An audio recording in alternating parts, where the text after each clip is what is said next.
Not that anybody watched it. Hi, Polly. Hi, can you hear us? I like your glasses. Oh, thank you. Whoa, very hip. Old school. Public policy. Lori? You can hear us? We can't hear you. You really the pro with this thing. Vivian, do we have a like an agenda thing? Oh, I haven't got the agenda. Let me go print it. I checked it, but I didn't print it. This is just minutes. I guess since Lori's remote, then I should chair the meeting, but we don't have a quorum. Oh, we're waiting for John. Oh, here's Jennifer. No, we do. Hi, There's our Jennifer. quorum. I'm sorry, it's checked. It's 3 to 3:30. So Okay, Vivian's sitting there. You can fix that. and Vivian's getting the agenda, Okay. and Lori is remote because I think she has some shoulder issues. Uh-oh. Yeah, you can see she has a. Hi, Lori. Sorry you're not feeling well. Thank you. Thank you. Oh, good, we can hear you now. I didn't bring baked goods today. Right. I tried, Those but were it's so a good. grind. We're recording. Yeah. Yes. So we just need to wait for Vivian to get the agenda, and I think I better be the chairperson since Lori is remote. Okay. And we're not violating any rules by having a member being remote. No, you can have, and she clearly has, you know, a She medical qualifies reason. for the exemption, and then Okay. I thought 3 would be enough, but having read that, we need 3 in present Oh, okay. in this spot. I had Oh, that's That's the Vivian. new- Yeah, you need the new a quorum in person. Yes. the new name. Well, it's because there's no emergency anymore. No COVID. There's no COVID emergency. Yeah. Prior rules have been because there's we were in emergency. Well, right, but the prior rules, You could be entirely remote. you could be entirely remote, or you could be not. So I don't, that's sort of a weird, I don't know. I mean, we didn't really have remote meetings prior to COVID, I don't need a printed copy. because there really wasn't much Zoom prior to No, there really wasn't. COVID. Thank you.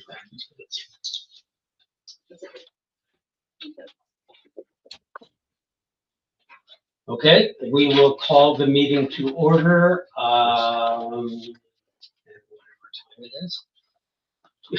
3:39. 3:39. Yes, 3:39. 2:15 time.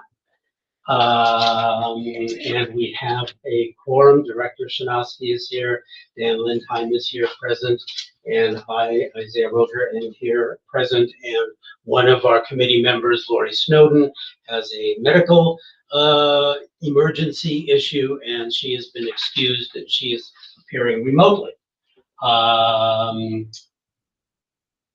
Don't think we have to vote to have Lori, to permit Lori to be remote. I think nobody have to. You do? That's what we do at the board meeting. Yes, that is school what board you meeting. do. Yeah, Okay. so cool. LeBron. Okay. All right. Or Well, all those in Khadijah. favor of Khadijah. allowing Lori Snowden to appear, and Khadijah Brown to appear remotely, please raise your hands. And Lori, you're in favor of yourself meeting remotely? I'd Yes. like to vote. Yes. Yeah, you get to vote. And Khadijah, we can't actually see you, but that's okay. Can you hear us? Yes, I'm gonna vote yes as well. I do have a question though, while we're in the voting process, because it allows for discussion. Did we start adopting this practice for remote participation for committees? Well, my understanding is that in order for a committee member to be present remotely, there has to be sort of an extenuating circumstance. Or the quorum. And in addition, a quorum of the committee needs to be present in person at the In location. person. Yes. Correct. A quorum. Right, and we have a quorum here in person, Right. and then, as I understand it, you are, close to having your baby, I think. I am. I am. Yeah. I was just asking because, typically this is something that we do for the board, but I haven't seen it done in committee meetings. So I was wondering when we adopted the practice. It doesn't make a difference on me voting yes for Lori and I, but I was just wondering when we started adopting it. Well, I think maybe the slight difference is most committees, I'm not 100% sure of this. I'm not so sure that they're Brown Act committees, whereas we are a Brown Act committee. Yeah, all of our committees are governed by the Brown We Act. are governed by the Brown Act. Mhm. But not Any board. Except for SBAC, yeah, and DLAC. But any board, but they're Okay. a different level of committee than this is. But anywho, okay, either way, my vote is still yes. Okay. And I do think, Khadija, correct me if I'm wrong, but I do think we have to do roll call votes for everything because we have remote participants.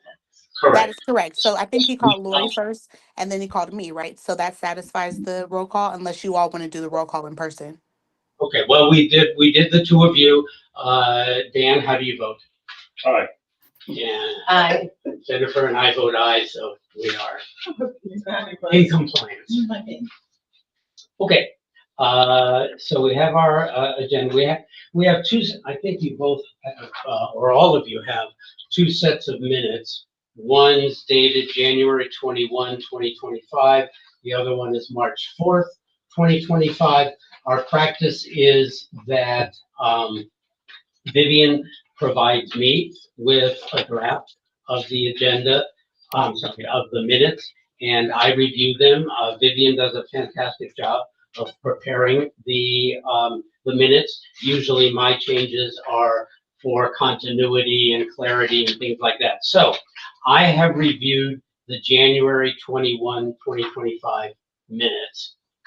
So they are ready to be adopted if you wish to adopt them. I have not yet reviewed the March 4th, 2025 minutes. My suggestion would be we defer those until approval until our next meeting, and I will review them soon. That's all right. Do you want a motion to do that? I think we need a motion to adopt. I think we need a motion to approve I the move- January I 21. move that we approve the January. Okay, do we have a second? Oh, I second if I can. Certainly. Moved and seconded to approve the January 21, 2025 minutes. Director Shinosky, how do you vote? Yes. And committee member Lindhei? Aye. And I vote aye. And, well, you still have to vote. And Director Brown? Aye. Aye. And member Snowden? Aye. Okay. Okay, the minutes of January 21, 2025 are approved. I don't see anyone here for public comment, unless let's just see big public comment. And I don't know if there's anybody remotely there. I think so. Nobody remote. Okay, then the public comment period will be closed. And now we have our assistant superintendent. So, the focus of this meeting will be the preliminary budget that we're taking to the board tomorrow. It's preliminary because on the 18th, the board will be voting on a final, the final budget. And this is a very unusual budget in that there are a lot of unknowns. One of which are the budget balancing solutions that the board has to vote on as well at tomorrow's meeting. So while they're voting on the preliminary, they'll be voting on $6.5 million in budget balancing solutions. And their vote is going to inform whether we can certify it positive or not, because we need each one of those votes, each one of those items either approved or a replacement added. So That 6.5 is what in comparison to the 8, 7.6, it's in our presentation. Okay. and then obviously there's this year Right. issue. Right, so we have a lot of issues. We're gonna take them one at a time. And then, we have a proposal, in terms of looking at the 45-day revise for us to kind of, by then a lot of questions will be answered, and then we can determine how we're gonna certify. So lots of, unusual situations for the district, but we kind of saw this coming, this perfect storm, lots of expenses, lots of unknowns. So we'll start the presentation. Emily and myself will be presenting at the meeting, and we had our slides all organized. So we'll see. Remember what we said. So next, who's driving? I am, as soon as I learn how. There.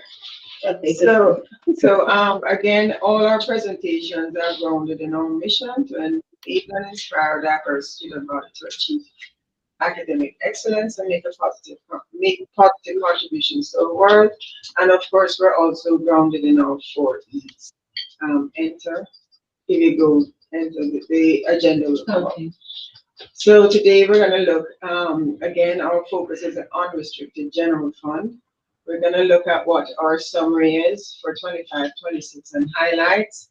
We'll remind everybody about the budget cycle. We'll look at our variance report, which is our estimated actuals or our budget for 24-25 compared to the final budget, but our proposed budget for 25-26.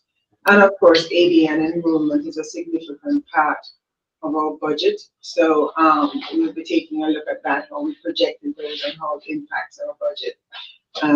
Enter again. Multi-year projections are obviously required in our presentation. So we'll be looking at 25-26 and 2 subsequent years. And of course, that determines our certification. If we're essentially balanced for those years, we technically could be a positive certification. And if we're not, we would either be qualified or negative. The difference between those two, qualified says we may not meet our fiscal obligations, and a negative is we will not. So one is a little bit less certain than the others. I think we may be looking at a negative. I don't think we're qualified. I think it's either will not or we will. So anyway, next, enter again. Take You a could break. average those 2. Yeah, well, we'll see.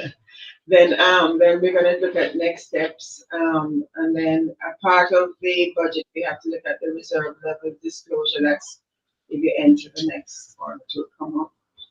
And then we're going to take a brief look at other funds in the general fund. So we'll be looking at the parcel tax, just in terms of revenue, a brief overview, and then the next steps overall for the district. Any questions before we move on? Okay, so let's go to the next slide. So again, reminding everybody the unrestricted general fund focus, and for the first time, I think, since I've been presenting for 17 years, we have this level of uncertainty in the budget. The main one that we're looking at is the board approval of budget balancing solutions. And the caveat is if all budget balancing solutions are not voted on to either move forward, because some of them need to be negotiated. So the board will be giving us permission to either move forward with the next steps for negotiations, or they will approve like what we have said. Some of them they can't approve right now because, like I said, it needs to be negotiated.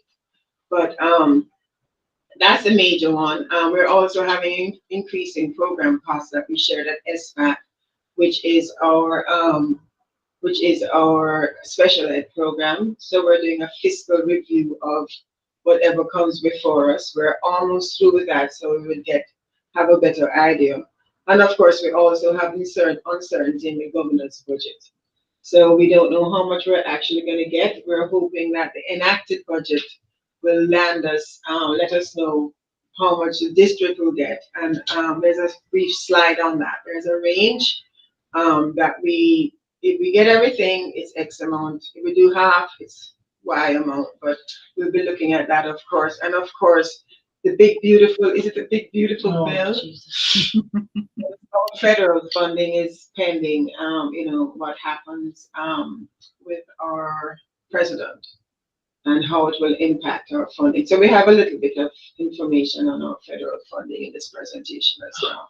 Pauline, is what you said about the uncertainty in the governor's budget, does that include clarification about the block grant, or do you already have clarification? No, we on that? don't. So we're at SBAC, we present all the things we're not sure of.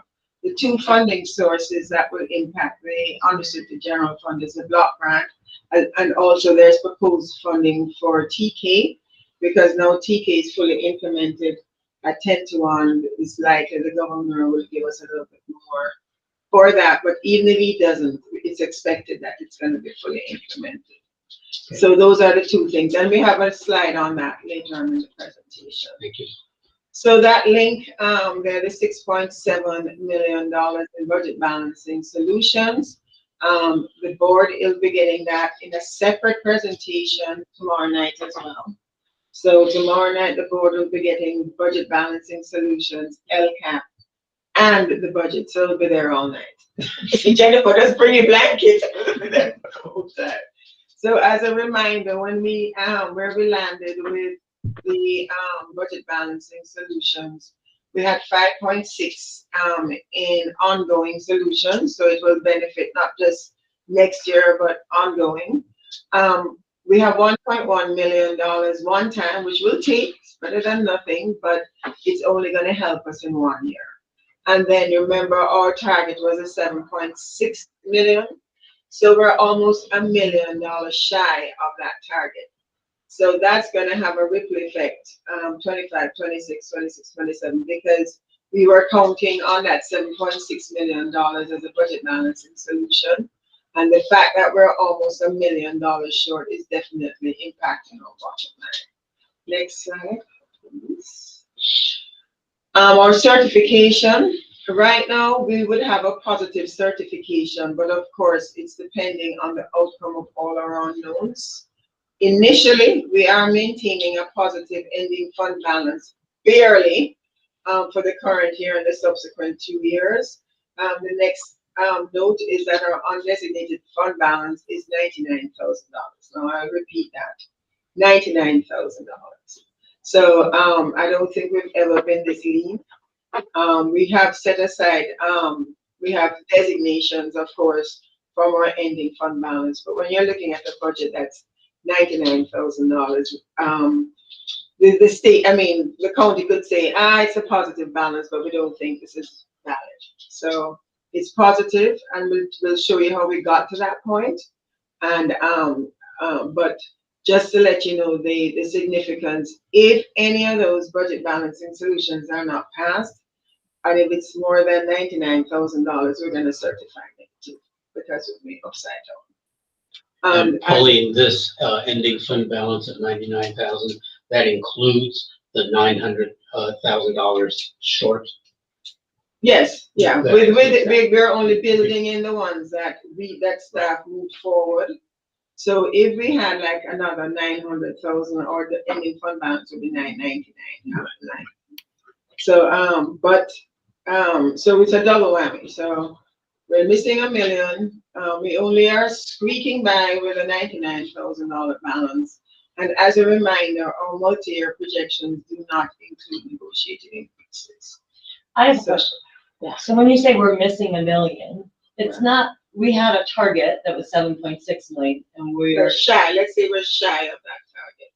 are we shy of the target because we can't find things to eliminate or cut? Or are we shy of the target because we didn't need to reach that target No, we need in order to balance? Well, but the budget. Haven't reached. We haven't reached the 7.6 million, which we identified as a target.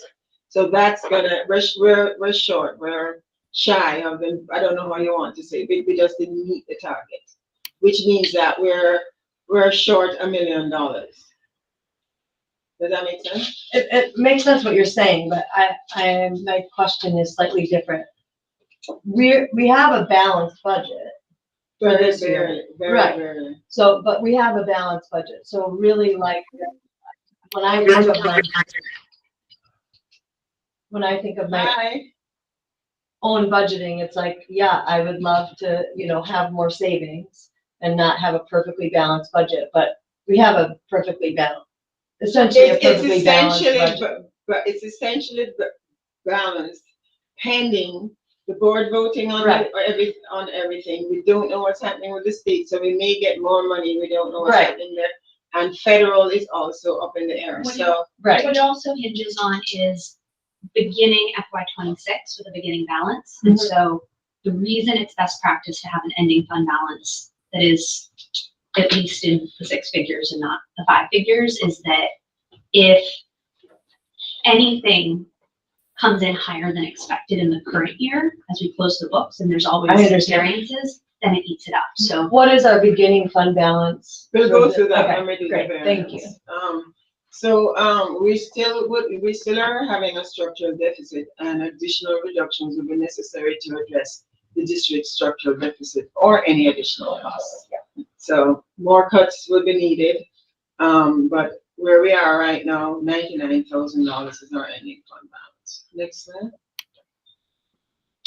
So this is the May revise, and these are the recommendations that came out of the May revise, and this is also shared. This will be shared in the presentation on budget balancing solutions. I think this is going to be like a caveat. So the TK ratio, we are looking at an additional 2,397. The total that we'll be getting is about 5,000 if this actually materializes. If we get all of that 2,397, we will see an additional $890,000 in the budget. The other thing we talked about was a discretionary block grant. The number is now 314. The workshop I went to on Friday said 311. Anywho, it's in the region of about $2.8 million if we get the entire thing. One thing you need to remember is that it's one time. So even if we get some money in, it's only going to help us for 25, 26. And if we're conservative and we said, okay, if we get 50%, that's 1.8 million. That would definitely help with the $99,000 balance we're looking That's at. 1.8 on top of where you are. Yeah, we haven't. You haven't, budgeted this that, isn't but, yeah. factored in. So I'll tell, we're actually following the ACB recommendation. So if we got 50%, it will be 1.8. It will be $1.8 million better off, of which 1.4 would be one time, and then the 409 will be ongoing. If we recognize 100, that's 3.6 million. However, based on advice from ACOE and school services, if we include any of this in the budget, it has to be designated, because there's too much uncertainty with each of these funding sources, and it will have no impact on the target. Designated means we put in $1 million, we have to leave that $1 million in the bottom line and designate it. That's the advice from the people who are going to evaluate our budget to determine whether we're positive or not. So does that make sense? Well, I want to be sure that does it affect the ending fund balance? It does, but not the target. It affects it. It will be in the ending fund balance, but we have to set it aside, much like we set aside LCAP, and it will be an obligation that we would have to recognize. But So- from a certification standpoint, does it mean that it's a positive certification because the ending fund balance is that much higher? So so none of this money would hit in FY '25. So none of it changes FY '25. The governor's budget won't be approved before the board has to vote on the budget. And what the county has said is that it's ultimately the county who approves our budget. And so if we pass a budget that is only balanced contingent on these funds that are up in the air, then the county won't certify it. as They a- could not certify it. They could. If it not doesn't certify come through, It's not but that it they means that wouldn't. we're essentially. They yes. would certify it as negative or qualified. And just so Yeah. you know, if we put forward a budget saying it's a positive budget or a positive certification, and they reverse that decision, immediately FICMAT comes in. So anything that's different from, if they don't agree with us in terms of what we're saying with our certification, because you guys get the board letters, they will say, yeah, you have all of these issues, however, we agree with the certification. If they disagree with the certification, we, ICMAC comes in and does like a review of our financial. Well, you said 25, did you mean 26, fiscal 26? So the money won't come in until fiscal Right, 26. okay. Yeah. But she's Which also the talking state about, law is that the budget, the governor's budget is supposed to be passed Right, right. by please June don't get 30th that at going the on. same, at the same time. But let me ask just one other question. Didn't you say that TK is 10 to 1? Yeah. So I mean, we have to know, it's now Well, 10 right, to but 1 how, from you the can't, staff. you can't possibly do 10 to 1 with That's 23. additional. This That's is additional. That's on top of- of what we yeah. already budgeted So the for. total, we have like about 3,000 that we get in the LCFF. This amount will push us up to like 5,000 something per ADA. Basically, every TCare gets the same as all of like the K through And 3 years plus 3,000, and this is saying put an additional 2,300 on top. Okay, but that's only 50K even then You Per mean, child. per child. I'm sorry, no, 50, it works out, well, we have to look at the no, number of 50K people. per class of 10 to 1. Well, we're already running the TK classrooms. So all of this is on top This of, is- Oh, yeah. we're already Budgeted running portions on those. Okay, TK is okay. 10 to 1 Yeah. because of our contractual Got it, okay. agreements. One other question, Pauline. You guys have been referring to qualified versus negative. What's the practical implication of the difference between qualified and negative? I have no idea. It's the level of autonomy we lose. I have no idea. A negative certification. Emily- Negative I get. Emily is from a district that has gone through, we have fortunately never had, well, you Qualified- guys came close Yes, we did. and we're back there where we were 18 years ago. Yeah, Fig Matt came in. So, That's so a I'm not negative, sure, right? Big we're, Mac came in because Berkeley had no clue what its books were, and they said, please help us. So what happened in San Francisco is when we were qualified and certified as a lack of going concern, they sent in fiscal experts from BICMAT, who initially began in an advisory capacity. There's a requirement to pass a balanced budget within a certain period of time, that if you don't meet, ultimately can result in the board losing autonomy to be able to make its votes up to and including overturning labor agreements. Yeah, but it's, I mean, but that's like, yes, that could Yeah, so all happen. ultimately, Yeah. if this happens, yes. if I it know, happens, I know it we very will still well. need to get to a balanced budget within a period of time, but we will have less autonomy to decide how we go about implementing that balanced budget. But it doesn't, they're not going to give us a loan that says, oh, you don't have to make the cuts. We would still have to make the cuts. Any questions on this before I move on? All right, next slide. So this is the federal funding, and we have always stated that the district benefits from about $9 million in federal funding. The general fund, I believe that has to do with SPED predominantly. So it's restricted, well, it's all restricted because it's federal funding. The adult school gets 524,000, child development 1.5, cafeteria 2 million, bond interest and redemption 300. So that's a 9.4. So if the big beautiful bill gets passed, our recommendation that we're receiving from ACOE, business as usual. The federal year ends in September, I guess. So their year end is different from ours. So they're saying at least for 25, 26, it's business as usual until we hear different. So this is an unknown, but we're pressing along as if nothing So, has so changed. there's nothing of concern in the rescission bill? You mean the big beautiful bill? No, they also have a rescission bill I don't know what that is. to claw back appropriated monies for the current year. The ones that were released like a couple of months ago, or there's been so many announcements, but Yeah. my you don't know which understanding one. is that there's no plans at this point to pull back Title I I or don't- IDEA, I which don't- are the I don't main know sources that. of funding, I'm and just so, saying. yeah, So that's a question. yeah, so I. Is there anything in their clawback bill, which is called a rescission bill, No, there's not anything we've heard that's like conclusively going to be. Because, for example, the NPR stuff Yes, is in the yeah. rescission bill. Yeah. Yeah, we haven't received anything. I think in the May revise, I said there was some stream of funding that we didn't get. That It was like a little, like small minor amount. nutrition stream, So, but not the main funding. so this is also an unknown. We're told just to sit tight, hang tight until we find out more about it. You can see that we haven't received all of the funding as yet. We still have to receive about 4 million. So thanks for updating that. There's also a potential we might lose a little bit on the adult school, but we're waiting to hear more. But that is one of our smaller buckets. And the adult school gets the funding from Don't call them my people. from Jennifer's folks. So Peralta, we have a consortium with them. And We have that's to how get they- again. I don't know where do you guys get your money from? How much federal funding does Peralta? Almost Really? all state. Oh, okay, all right. Okay, next slide.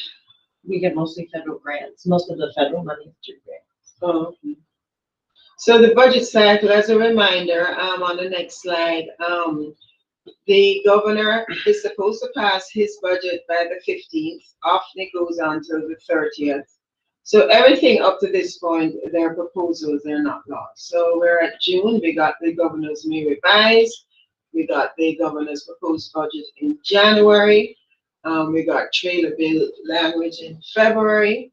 So, so in July, I guess we will get the trailer bills, which is actually, turning the proposals into law, and then we'll have cleanup bills in August and September. So it's an ongoing issue, but by June 15th, the latest June 30th, we will know what the governor has voted in to law for the 25-26 budget.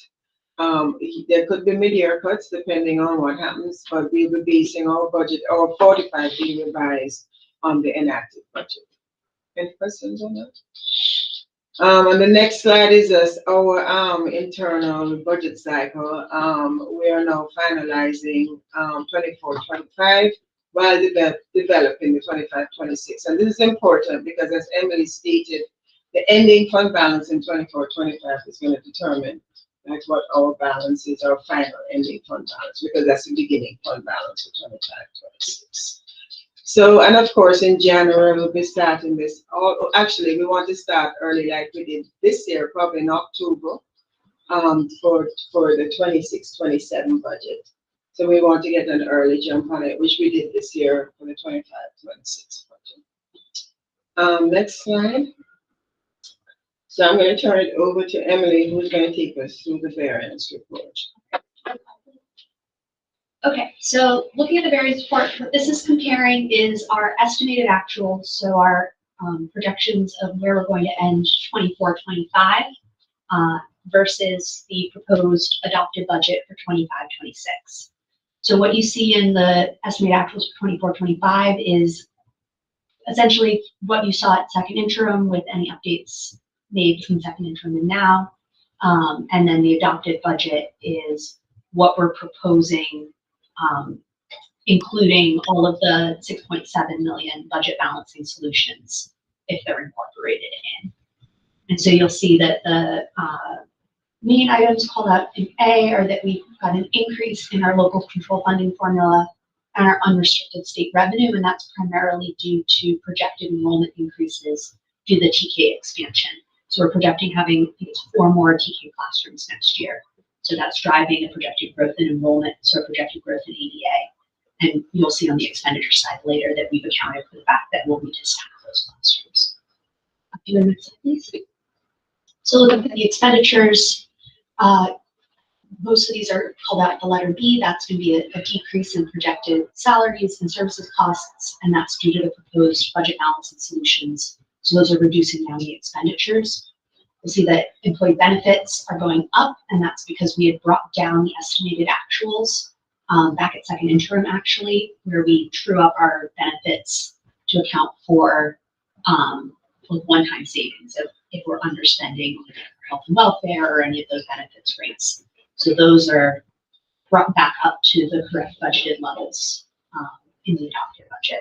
And then you'll see that our indirect costs are going to be less. So we want this to be a nice big negative number.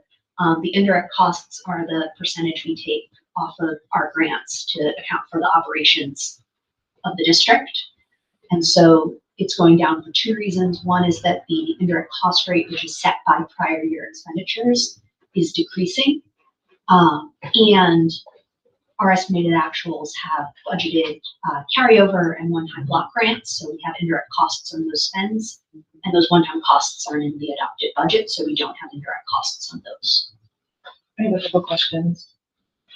The salaries, those are because of the raises? No. The estimated actuals are higher than the budget because of the raises that we did mid-year? No, they're higher because we have budget balancing solution, 6.7 million that we put in, that's in the budget. So some of them, remember we have furloughs, we have other things that impact salaries. So the budget balancing solutions are reducing the expenses in 25-26. So the budget that we're bringing to the board Oh, got it. already has in all the budget balancing solutions. And also includes the raises that were negotiated were ongoing and those Got it. were incorporated in, so. And the question on C, so if I understand it correctly, in the estimated, in the second interim, you reduced the, what's in item C, the employee benefits and all that, because you hadn't spent, it didn't cost that much, didn't cost as much as you had projected. But now you're putting that money that was, you're reversing that savings. Do you know that it's those savings aren't going to be ongoing, that they're not also going to apply, if they applied this year, do we know they're not going to apply next year? So primarily the savings are going to be savings on vacant positions, and so we always budget, if we're going to budget for a filled position, we budget for the full cost of that position. I see. And so a lot of what we were doing with particularly employee benefits is if we're underspending on our salaries and benefits due to vacancies, it's shifting into contractors or substitutes or those types of areas, because the substitutes might not have the health and welfare Right. benefits. So we're moving those around and then we true it back up to the. It goes back. Okay. If you go to the next slide, please. All right, this is looking at other financing sources and uses. So this is transfers in and out. And so the transfer to the self-insurance fund, so we're self-insured, so 167. We're increasing that slightly from FY25 to FY26. But the main change you see is Fund 20. So that's our other post-employment benefits reserve. We, over the course of FY25, ended up transferring a total of $4.628 million. So this is a fund that does replenish, but we've been depleting it at a rate much faster than what it replenishes at.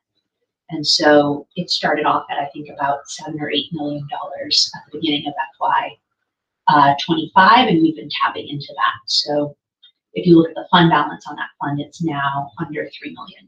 So we can't sustain that level of one-time transfers in for FY26. And so we have it as one time for FY25. But we're still, I'm sorry, we're still okay on a pay-as-you-go. Yes. On pay as you go, Yeah, yes. Jennifer, you had a question? No, it's okay. You know, I'll speak up. But how much is the replenishment? It's about $1 million. Net, actually, with the costs going up, it's even less. So what we do, we when we run payroll, we have a rate to kind of like replenish our self-insurance fund, and then we reduce that for the pay-as-you-go. Well, the pay-as-you-go is increasing, and we haven't increased the rate, so we're replenishing it at a lower rate. This was essentially built up over years because we budget for, what is it, I think less than 1% of salaries to be set aside into this reserve account. Pay as you go was coming in less than what we were setting aside, but as pay as you go increases and we don't change that rate. But that money comes from the employees? No, so we essentially budget it as an additional like employer benefit cost. So in the same way that we're setting aside money to pay into our pension system, we're setting aside money to pay into this other post-employment benefits. But the difference is with pension system, we get invoiced by the pension system. And with this, we But this in a sense is an internal this is an accounting. internal system. And we've actually used, we've manipulated, but we've changed that rate in the past for budget balancing solutions. So it was a lot higher at one point, and now we've lowered it just to kind of restore savings. But we may have to look at increasing it, which will increase the cost of every employee because it's going to be added as a statutory benefit. Make sense? And how much is the pay as you go? It's about $800,000, and we're putting in about a little over 1.5. So it changes every year. So we'll see. And that's the pay as you go is the actual cost of what we pay for retirees and of course that.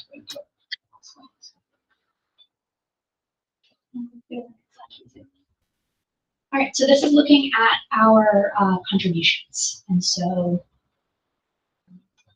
in terms of contributions in, major contributor in is going to be the BSEP contribution related to the teacher transfer, one of the budget balancing solutions, and it was also presented to the P&O committee, was to adjust the ratio on that. So that is increasing. In the opposite direction, we had one final year of the arts, music, and instructional materials block grant transfer. And so that we're losing that 800,000 going forward because that was a one-time well, technically it was a two-time. It was a one-time in this year and in FY24. And so that resource is now depleted. Contributions out, our main contribution out is special education. And so you'll see that we've held the special ed contribution constant with what we have in the estimated actuals, which is equal to what we had at second interim. So we increased the special ed contribution at first interim and at second interim, and we're keeping this in parity. And then the Berkeley Public School partnership for STEM, that's an additional budget balancing solution, so reducing that contribution slightly, but it won't affect the service level. So all in our net contributions. But the 31 doesn't include the new 2+.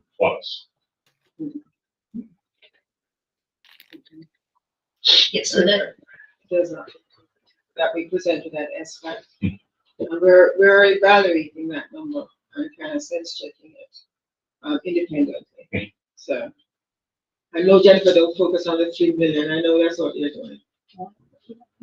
You don't know me. I know you. Hang on the 3 million. All right, let's go. and so then this is looking at our overall fund balance. So our in our estimated actuals, our net decrease in fund balance is $1.732 million. So that means we are projected to spend $1.7 million more than what we brought in. So cutting into that beginning fund balance that we had in the prior year. So you'll see it started at 3.6 million. We're projected that we'll close with 1.879 million. However, about 1.4 million of that is committed and assigned. And so that leaves us with a projected undesignated ending fund balance this year of just under $500,000. The ending fund balance, that 1.879, feeds into our beginning fund balance for the next year. And so What is that amount committed and assigned? So So I'll it's on the show on the next next slide. slide. So it's mostly related to, board designated. And what we should point out is in 24-25, we did have like over $7 million in budget balancing solutions. So that balance is already net of the savings that we did in 24-25. And here we are again trying to do the same thing in 25-26 at the same level. And we are, we're $1 million short. But remember, over 2 years, we've cut like 13 million in budget balancing solutions. So that needs to be remembered. So you'll see that the intention with the budget balancing plan was that we would cease deficit spending for FY26 because we didn't hit the full 7.6 million of proposed reductions. We're still deficit spending, but we're deficit spending less than we were in FY25. So we're deficit spending about $100,000. So beginning fund balance of that 1.879, which again is contingent on expenses staying within budget in the current year, and then an ending fund balance of $1.178 million. We have again about 1.7 of that committee now signed, and so that leaves us with an undesignated ending fund balance of $99,000.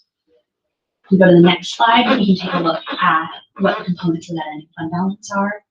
So first is revolving cash, which is what we always set aside.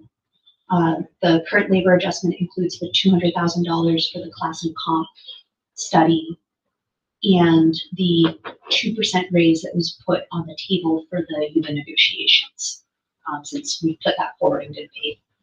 And so that's what those two numbers are there. Because we didn't budget the 2% raise in the expenditures for UBA for 25 or 26, because That's not a done deal, right? No, then that's why we're designating it, because we offered them the 2%, so that's what we're designating. what we didn't want to do was offer it and then say, actually, we can't pay it. So we did something similar with the BFT negotiations when those were in process. So, good plan last year, first interim. We have our LCAP reserve, so that was the voted in as a $1 million reserve. It was tapped into last year, and so that's being held at the $820,000.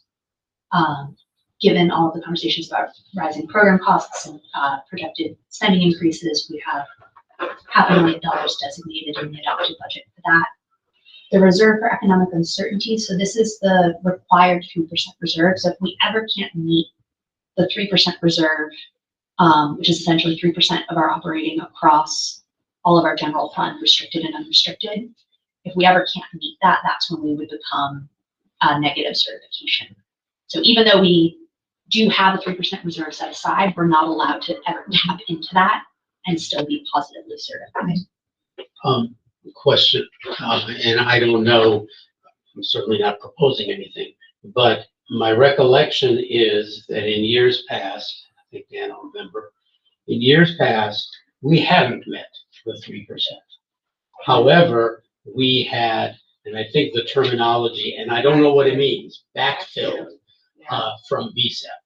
Yeah. What does that mean? So what the unrestricted general fund, for our purposes, we focus on just Fund 1. When we roll up the general fund for SACs, we include VSEP.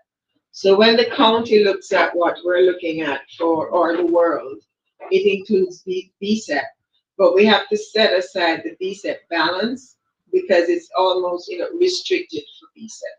So what happened in the past, if our share was $155,000 and we didn't have that in Fund 17, we would borrow from VSEP for their share of whatever we couldn't pay. So right now we're paying $5 million in Fund 17. So we've built that up over the years. And then we're also saying we have a little bit too much in Fund 17, $186,000. But to the extent that we needed to use that Fund 17 balance in the past, we said we met the 3% being backfilled from VSEP or from the parcel taxes. And that was an ongoing refrain for the first 5 years of my time in the district. And the day that we said we met our 3% without backfill from, that was a big deal. And we kept it in every presentation for another 5 years until everybody was like, yeah, we got it, just take it out. So probably we're at the point where that $5 million, if God forbid, we absolutely need to borrow from VSEP. It's a whole internal thing. Declaring a fiscal emergency, and we'll speak to that. Huh? So I know you don't want to, but you could backfill. But that is that's what I'm like, hearing. but I we'd have got to declare a fiscal emergency. The county would have to certify that we are fiscally upside down before we can change anything. So, yeah. That 500,000. In Yeah. the program cost, uncertainty, I think you said it was, that 500,000, that extra line that isn't in the estimated actuals and is in the adopted budget.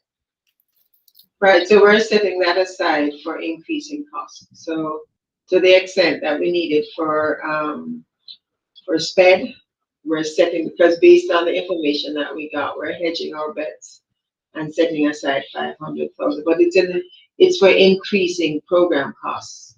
We don't know how we're gonna close the books for all our programs, so we're setting aside that 500 in 25-26. So I understand, and I'm not gonna try and touch it, don't worry, that's not what I'm suggesting, but I also think it's important, like, for me, for the fiscal picture, it's like, this, like, 99,000 and we're gonna get taken over by FICMAT and the sort of doom and gloom, like, projection. I'm like, well, really, there's $500,000, right? Really, it's $5.9. You could easily, I'm not, Say it's $5.9, but what we don't have in the budget, Jennifer, is a $2.3 million that came up in SPED. So if we put that 2.3. I understand why you're doing it and I support it. I just think it's important to also say, like, there's a lot of very conservative, like, aspects to this budget. There are safety, like, there are a lot of safeties put in here, right? That I think it's important to bring to the table and the conversation as well. Don't worry, Jill and Anika, I'm not asking to, like, add anything to the budget. I just think it's important that for me, that I'm clear on exactly what that looks like. No, and So go ahead. I was going to say that makes sense to the point of being transparent about the ways in which we're being conservative with the budget.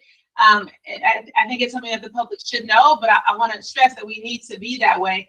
Don't want to harken back to Emily's example from San Francisco, but it's all those little times where folks will be like, let's be a little bit looser. We got a little bit of money. And it starts to add up, and then you find out that you actually have no money at all. So you are right. We're being super conservative, and we can definitely share that, and we can even share the why, but we're being conservative with really good reason, in my opinion. I'm glad that we're being conservative. I just want to understand all the lines. Yep. And when I hear things like takeover and FICMAT,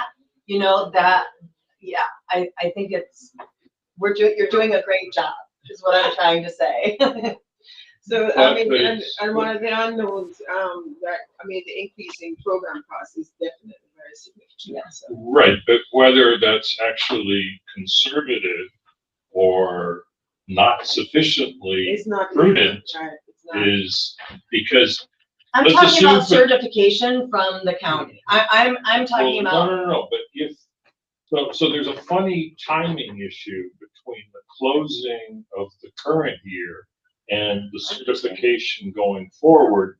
And I'm not sure how that actually plays, because you can start and assume a higher fund balance going forward than may be the reality in September. And you may be certified positive if you don't take that into account, but then all of a sudden, then I don't quite know procedurally what happens. That's why a lot of districts run into trouble at first interim. A lot of districts don't qualify at first interim because they project an optimistically high ending balance, and then they actually close the books in September. And then when they go to look at what their expenses are, the beginning balance isn't enough for them to have a balance. Audit findings. And then we haven't even talked about audit findings, Yeah. but fortunately there haven't been any up until now that had any dollar values. Remember, we have that fact. But that was what San Francisco was. Their expenditures came in higher than expected, and so what they thought was a fund balance that would carry them for another couple of years suddenly had to get resolved in the current year. And then COVID hit, and there was one-time money, but if we assumed I don't know about the worst, if we assumed the 2.3, then that 500 is insufficient to cover the 2.3 I understand. forward. Right, so then the next year we would, it's like a snowball rolling in down. terms of budgeting for fiscal 26, that 500 is insufficient if that's a real systemic cost. Yeah, we might use that. So the reason we have it below the line and not above the line is we might need it in the current year. Right. So let me ask two other things. In the balancing, at least the SBAC approved. We did some reallocations between BSEP and unrestricted general fund. Yeah, Those are in there. those are just in the core. They're not sort of called out. They're in there. When Emily did the teacher transfer, she said some of the things that were a budget balancing, including changing the ratio. Remember, we brought down from 30, Right. 30 From 36, 34 34 to 36 or something, yeah. Right. So, I mean, we can call that out more. So that's in it. So what's in the budget is all the assumptions. The 25-26 budget is built with all of the assumptions that passed. Right. So, but that isn't the sort of the stuff we were talking about in prior years. Backfill. The backfill. No, that's totally different. That's totally The different. backfill Right. is I'm just, totally just different. being clear about that. Yeah. Okay. The backfill is totally different because it's like that's a 3% Borrowing reserve. money from BSEP. Yeah, that would be a contribution, That would that be like would be a designation of our reserve. But given the rather large increase in revenue in the new BSEP map, a substantial large, that is something hanging. And that's something that we actually talked about we've had some discussions about that in terms of BSEP and the district. It's very unbalanced. And what can we do to kind of bring it more in sync? Because, I can speak out of two sides of my mouth. I can, me pre-Oakland, thou shalt do exactly what BSEP says. Me in Oakland says, hey, I want every dollar I can play with. Right, which is actually something that we have to look at. Can be the problem that we have in the unrestricted general fund is sped, and then we have BSEP with this money. How can the two kind of have some kind of symbiotic relationship? I don't know, but there has to be something. I mean, right now BSEP pays for some of the SDC teachers. It's not a classroom teacher, but can we increase that amount? Can we? So we can look at things in 25. Right. Okay, but that's Yeah. So I mean, but we do need to kind of talk to you and Natasha to kind of. I mean, it's crazy that we have one fund that's doing so well, and then the other fund that's not doing so well. Do you recall, Dan, did the P&O at that time when we were backfilling, did it approve that? Yeah, absolutely. it did. That- Yeah. Okay. Yeah. So Yeah. everybody understood that, this is for and the the common current good. and the current P&O is less Sympathetic. less rigorous Oh, really? Uh-huh. Oh. In terms of the letter of the measure. in terms of the Yeah, letter troops, too. of the measure. Yeah. I'm curious what word Dan was gonna use. I like that, less rigorous. I mean, we between initial, Less suspicious, wouldn't you? Do you mean rigorous or do you mean? less, Both. let's say more open to Creative solutions. creative solutions. Thank you. Okay. Really? I would say so. Yeah. And so just observing them, because I felt in some of those SBAC meetings, not this time, but in the last year and the year before, that I kept texting Natasha saying, hey, I don't have an objection, but do these people realize what they're doing? So I'm just, Well, we need Anyway, to kind of like. we can We can keep going. All right, so. If we go to the next slide, so we'll talk about average daily attendance and enrollment, which is what drives most of the revenue projections. So like I said, a couple slides earlier, right now our FY25 projected enrollment, so that's based on our P2 data. So that's, we're projecting that at 9,162. We're projecting getting in several new classrooms of TK students, as well as just other general enrollment growth. And so what we're forecasting and what we're staffing for is an enrollment next year and in the out years of 9,320. It's gotten a lot simpler to explain this slide now that the ADA projected and the ADA funded are the same, and that's because we are now far enough away from the pandemic hold harmless that we're no longer benefiting from that. we stopped rolling. Yeah, and the 3-year average. We may get some yeah. fun deja vu if the Learning Recovery Emergency Block Grant does come through, because it's gonna be based on FY22 data. So that Wow. would be fun, Yeah. a fun throwback to dig out some of the old numbers, but for right now, ADA funded for the calculator is our ADA projected. We're holding our ADA percentage pretty nearly constant, going down very slightly because it went down very slightly at P2. So we're using 94 point, I think it's 68, so 94.7% going forward. Any questions? Yeah, on any that? questions on that? I just Jennifer? can't resist that ADA. Anikia knows it's like my, every percent ADA is $1 million. That last enrollment Yeah. row. Send out the trucks. And grab it's those not kids, just money, and right? take Because them to that's 1 in 20 kids gone every day. Interesting to see if all the kiddos show up for the last day of school this week. On Fridays and the last week of school, which is why everybody needs to send their kids to school this week. I made my kid go to school and he's through it. Good job. He was mad. And then if we go to so the reserve level disclosure is a requirement for the adopted budget to disclose in a hearing. There's a Senate bill that basically says that we have to disclose what our projected reserve is, and if it exceeds the minimum 3% requirement. So if we go to the next slide. It's like they pass bills, they don't want you to go under, they don't want you to go under, they want you to just be perfect. Actions with the legislature. Be perfect, but they're not gonna give you a budget till the last minute, so, anyway, sorry. So it's required to disclose it, so. You're taking money away from the current generation of students, putting it. What they don't want is hoarding and Right, they're yeah. not. No, I understand why, it's just. There definitely was a, generation of leadership where it was like, how good a CBO I am is like, how big is that? And if I can Right. get it into like humongous. That's still true in the community college system, FYI. Really? Yeah, we have districts that have like $100 million reserves. Whoa. So are any school districts really subject to this? I mean, Beverly Hills and. No, some, Yeah, some, you gotta if spend they get, concentration funds, Stanley Andrew, when you look at their concentration, we get 5 million, they got like 110 million. They spend it though, they're not hoarding it, they're definitely spending it. But we'll be bringing this back for a public hearing when we adopt the budget, but we didn't put it in as a public hearing. Oh, It doesn't have its own public hearing.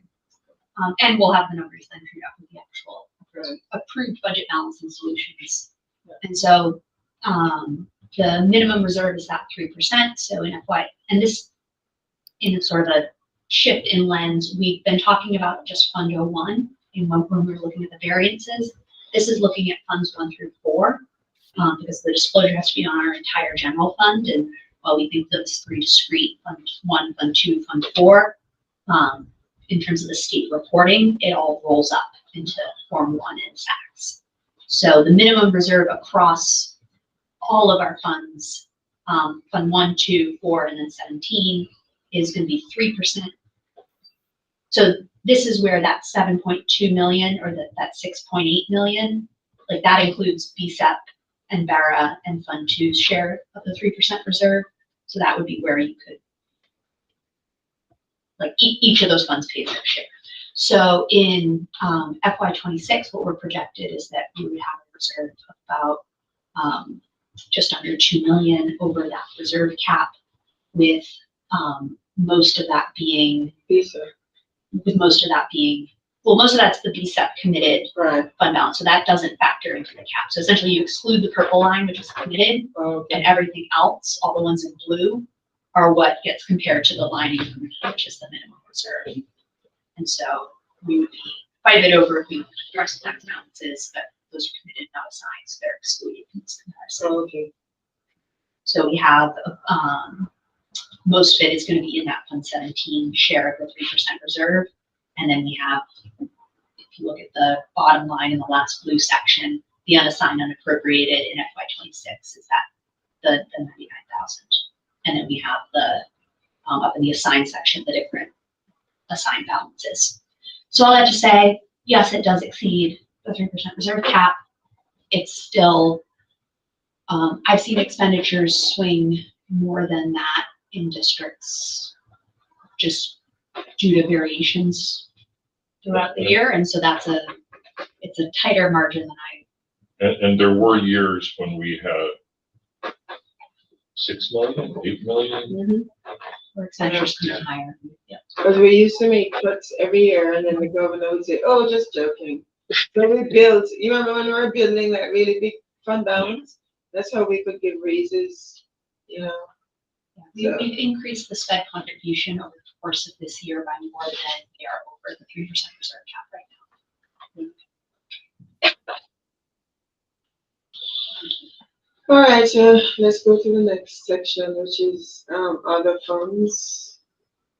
So this is just looking at revenues in the other funds, restricted and unrestricted. Of course, we expect the largest portion to be state funding for LCFF.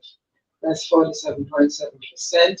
But you can see the significant amount that BERA, BSEP, BERA, and our maintenance tax, those are significant, especially BSEP.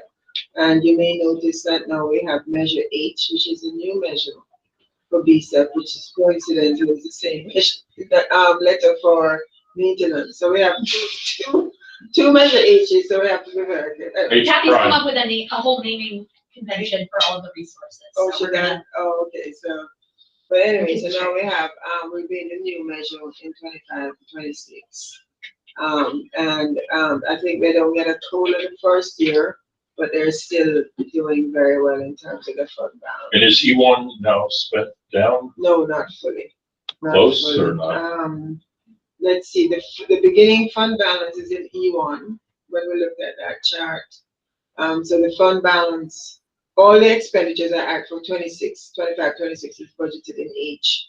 But the fund balance is still have like a 5 million. Yeah, I think the goal is as we're closing the books, Kinda. trying to make sure we're spending down that fund balance before and then building up any balance on the new measure so that we're not trying to have to pay for audits on both. So. Right, but the amount you're gonna have to debit from the new revenues is gonna be less than you might otherwise have to debit because you're gonna be using money from E1 rather than fund balance from H. Potentially, but we have to see exactly where we close on. Right. Because historically, you were negative at the end of the measure.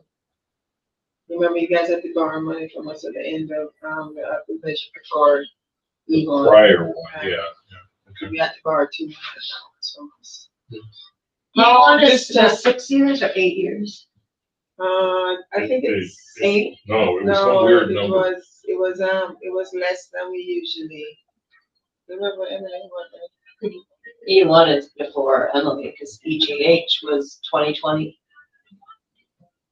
So, I don't remember. I know E1 is more than H, right?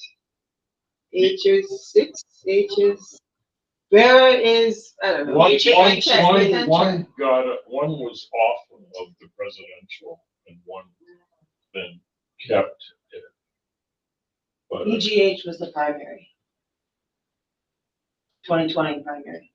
I'm 100% sure because I was a co-chair of that committee. We could find out that way back. Or we just could call Kathy, she knows all of this stuff up there. yeah, I just forgot. It doesn't matter how long it is, it's fine, I just was curious. But anyway, this is the combined general fund, and it's just interesting to see the two biggest pieces, BSEP and LCFF. And of course, our supplemental is represented. We won't spend a lot of time presenting because we have so many things. We'll just kind of mention the slide and keep going. Supplemental will be covered by the LCAP regulation. Right, which is right, before our budget presentation.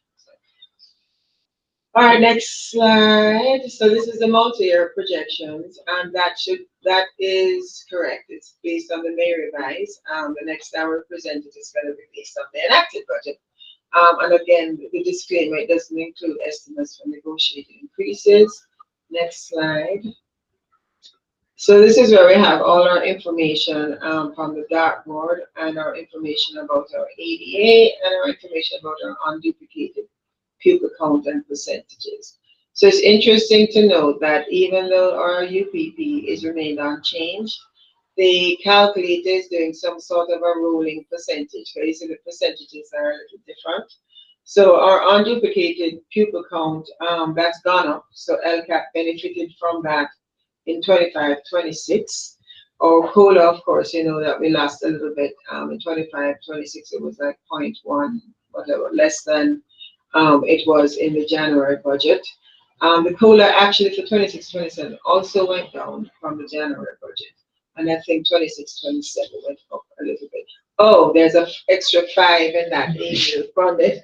I wish we were funded on that. So we need to fix that. Also, So, the headings of the dates. Oh, we have 26, 27 Yeah, twice. 26, Oh, yeah, 27 so, yeah. twice. It was a good year. Well, It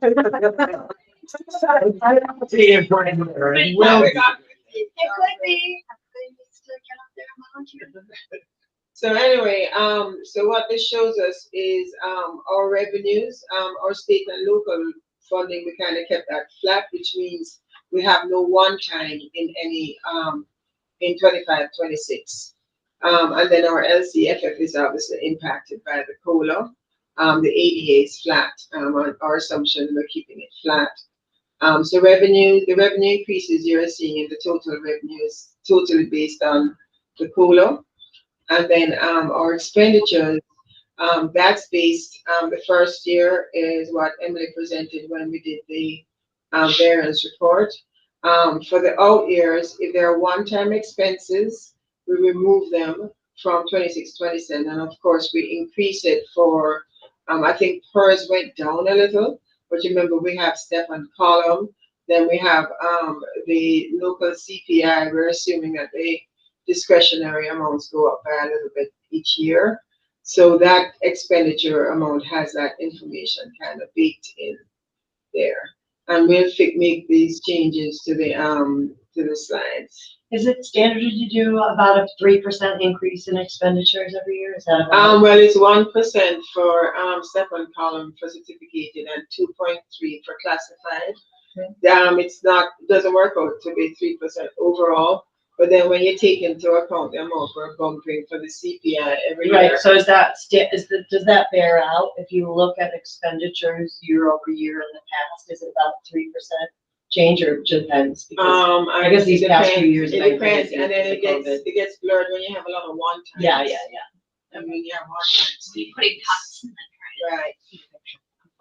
So next slide. Seems like there should be a way.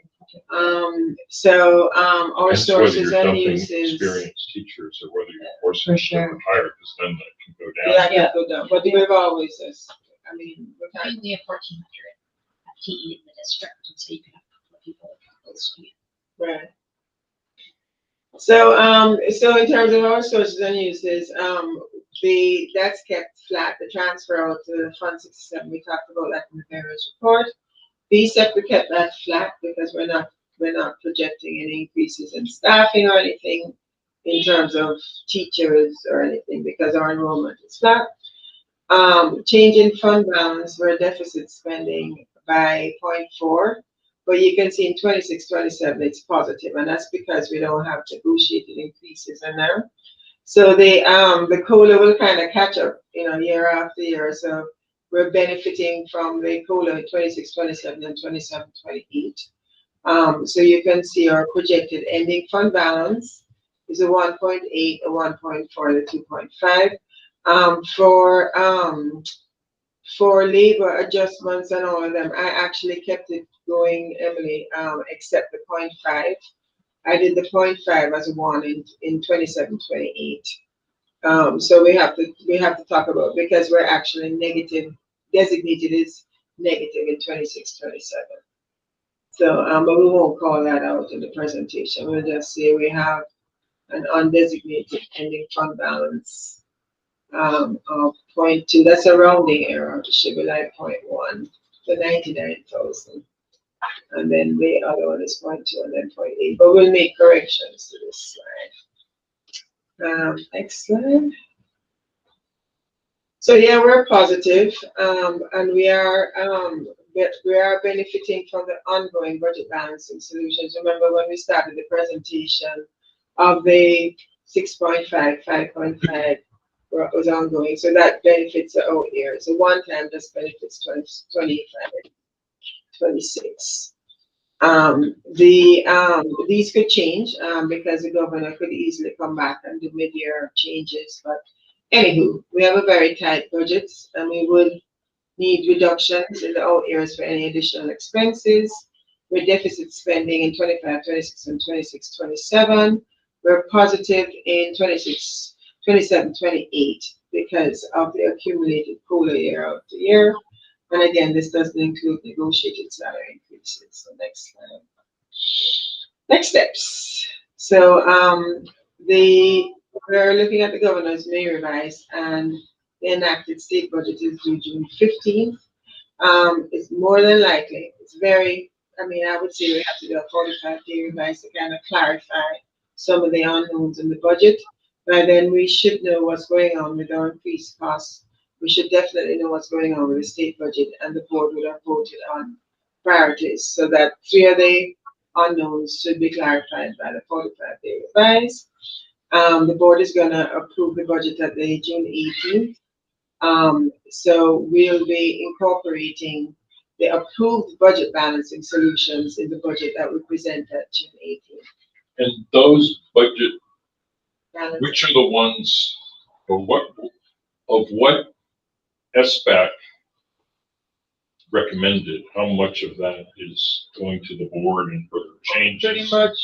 Pretty much all of it is going to the board. The changes that we had, we reduced the personal, the PC contribution to reflect the fact that they're not doing the supervisor, but they replaced it with a staff person.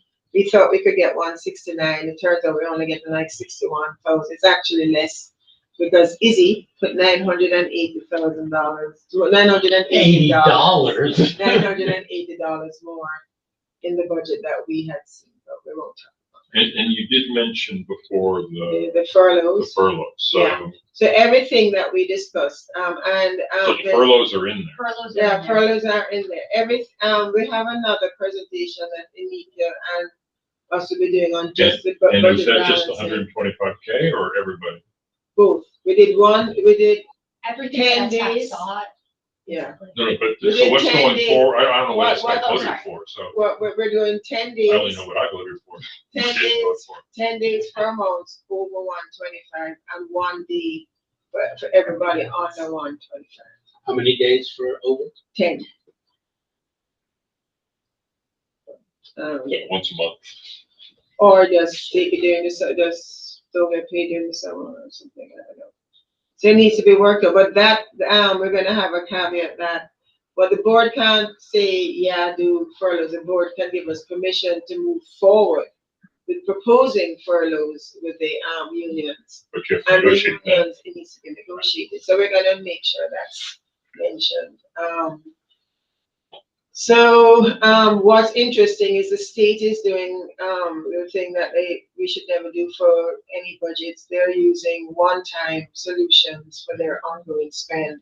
So the money that they're giving us for LCFF, they're actually doing one-time borrowing from the rainy day fund, which is now depleted.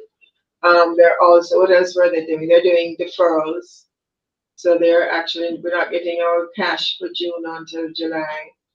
So they're doing. And does that mean you book it in July? No, we'll accrue it, and then the cash. It's just a cash situation because we'll get the cash later. So it would be an issue if we didn't have enough cash, Right. but we do because we have the first tax.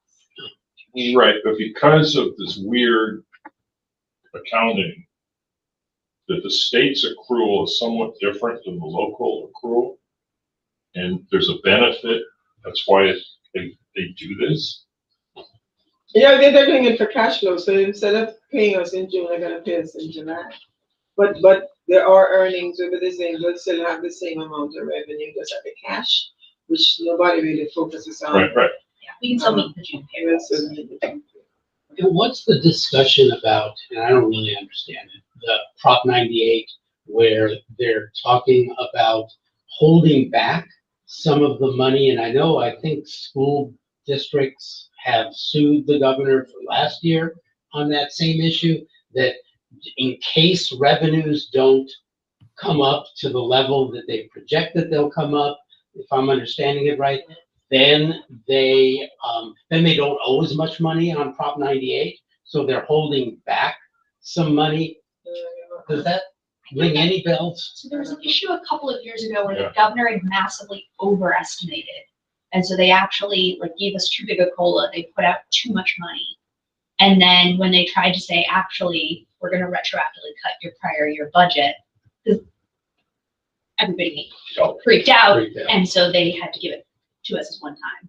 I think he's trying to avoid doing that this year. So he's saying we're going to take a conservative estimate so that we don't end up, so that if it comes in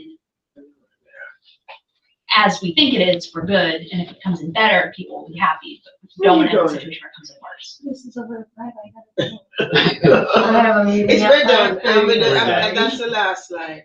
Let's see. So of course these are our near and long-term challenges that we talk about. And then we have to maintain a comprehensive plan of fiscal solvency. So I'll fix the multi slides. Yes. So this timing issue between fiscal 25 closing and budget 26 and 2 years subsequent, are there clear rules about that? Say again, sorry. Well, we have to certify our unaudited actuals. They have to go to the state mid-September. Right, but your certification issues is following submission of the budget. Yes. That's why there's always a lag. With This when is the why Peralta the Community county- College District gets by every single year. Right? Because Right. there's that lag. Right. And so if nobody's looking, I mean, you guys don't do this, but if nobody's looking at the audited actuals in comparison with the budget, then you could get away with murder.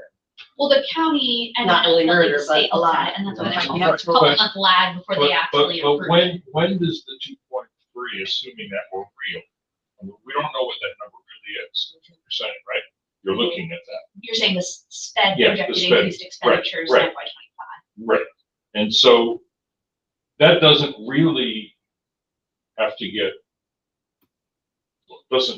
have to happen in reality until closing.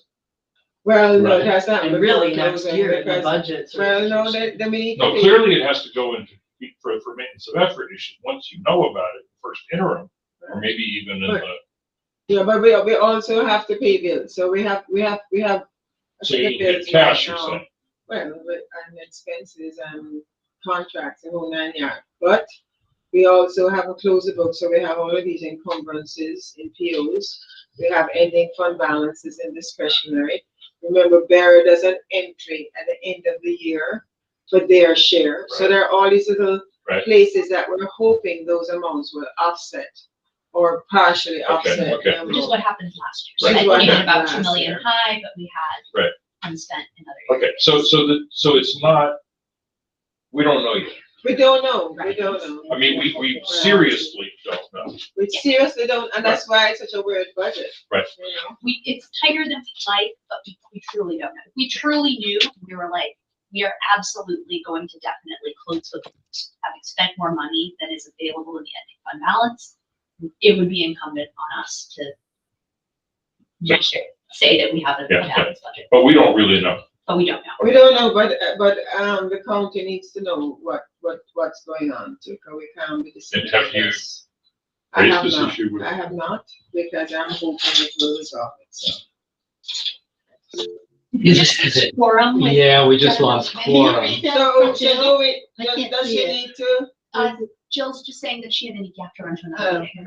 Yeah. Do we need to like vote to wrap up the meeting, or is there anything? Stay in here and then not have to present tomorrow. Yeah, well, So what about we're the next meeting? technically adjourned. Yeah, we're, Okay. we're, Technically adjourned, Or but we can suspended or still whatever. chit chat. When's the That next doesn't meeting? violate breath. Vivian is focusing on it will be the, Well, no, we don't have a quorum, so we're not violating the Brown Act because we're not meeting and we don't constitute a quorum That's true, we don't constitute a quorum. legally, although Lori's maybe still there. Lori's there, so maybe we It's still do, a who quorum. knows? I don't know, So, anyway. yeah, it's not a quorum for voting on anything, but like, that's why you can have reply all email threads that violate the Brown Act. Yeah, Okay, anyway. the next meeting date? it's trying to focus us on. Would that be for the unaudited actuals next meeting? Day? It would be for, yeah. And then the audit, when is the audit? December, Yeah, so, unaudited actuals. unaudited actuals, so probably end of August. When you, I need to look at the cadence of the board meetings to figure out. Good luck with that. Oh, the board meeting cadence. So Yeah, to figure out. Not our cadence. Right. Because So- last year, like, the reason we're meeting right now on June 3rd to talk about the adopted budget is because with the cadence of our board meetings, it's hitting quite early. Okay, so I just FYI, I couldn't get out of teaching on Tuesday, Thursday afternoons. So they don't really work for me. So Monday, Wednesday, or Friday. Yeah. Should be the day of the week we schedule. We never meet on a Friday, it's always Monday or Tuesday, so. We always used to meet on Mondays. What is that? If you, for the information in regards to the August board meetings, we have one on August 6th and one on August 20th. So it would be somewhere around those two in preparation for the unaudited actuals meeting, correct? And then wait, do you recall when the September meeting is? Yeah, the September meeting is either September 3rd or September 17th. Okay, so probably then September 3rd will be the board meeting, we bring the unaudited actuals. So it's September 1st. So yeah, by September 1st, we should have the audit committee meeting. And there's nothing in audit, you're not. I see August September 1st as Labor Day. Oh, so it'd have to be August then. Would it be everything? I mean, the only way we could go with the September 17th would be if we get an extension from the county that would let us turn it in after the 15th, but I don't. We haven't done that before, so Well, what they've is done it it? before for the interims, but I, Anything And it after doesn't, August? the meeting doesn't necessarily have to be the week of September 3rd. It could be that week before, right? it's just that we want to make sure we have a sort of comprehensive set of information to present. I'm sorry? August. We just don't want to, we want it to be as little of a work in progress as possible. Correct. closer But to you the don't have the flexibility to meet on September 1st because that's Labor Day, and then the 2nd doesn't work. So the best thing to do would be, because there's no guarantee that you'll get an extension. So the best thing to do would just be prepared to either meet on the 27th or 28th or the 25th 27th is a Monday. And the 27th is a Wednesday. So of August. Yeah, 25th 25th. of August. 25th would be good. Yeah. That's really good. My birthday. August 25th. Oh, really? My birthday is the 25th. So I'll send a meeting invite for that, if this is changed, we'll just. For when? For the 25th of August. 3:30 to 5, okay? Mhm. Thank you. Works, yeah.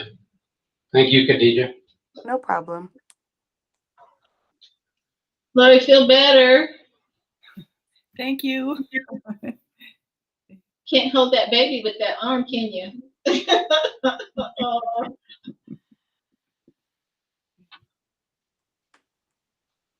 I am stopping.